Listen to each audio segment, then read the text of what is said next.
रामकृष्ण हरी माऊली. आपण मागच्या व्हिडिओमध्ये ऐकलं की या नरदेहाची किंमत काय आहे. तर एक मेंढपाळ असतो. तो मेंढ्या चारता चारता त्याला एक खरा हिरा सापडतो आणि तो हिरा एक मणी समजून तो एका मेंढीच्या गळ्यात बांधतो. पण जेव्हा त्याला एका रत्नपारख्याची भेट होते तेव्हा तो त्याला सांगतो की अरे बाबा, या हिऱ्याची किंमत काही लाखो रुपये आहे. तसंच आपल्याला सुद्धा हा अनमोल किमतीचा नरदेह मिळाला, पण जोपर्यंत आपल्याला संत महात्म्यांची भेट होत नाही तोपर्यंत याची खरी किंमत आपल्याला कळत नाही.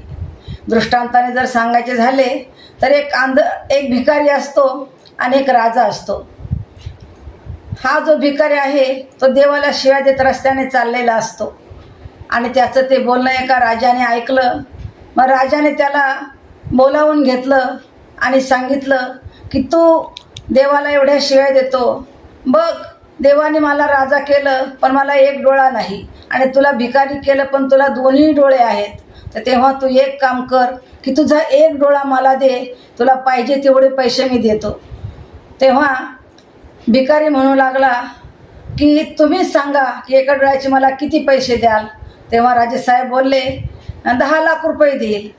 त्याला असं वाटलं 10 लाख रुपये देता म्हणजे याच्यापेक्षा डोळ्याची किंमत जास्त असली पाहिजे, म्हणून तो म्हणू लागला की अजून जास्त. मग राजाने 50 लाख केले, वाढतच गेले, ते 2 कोटीपर्यंत आले तरी डोळ्याची किंमत होईना.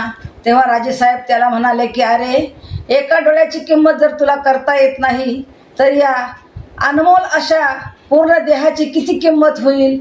हा भगवंताने आपल्याला फुकट दिलेला आहे पण त्याची आपल्याला किंमत कळत नाही.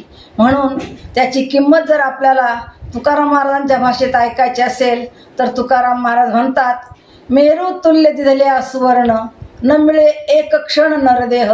आणि नाथ महाराजांच्या भाषेत जर ऐकायची असेल तर नाथ महाराज म्हणतात, वेचिता धनलक्ष कोटी नव्हे आयुष्य क्षणाची भेटी. रामकृष्ण हरी माऊली.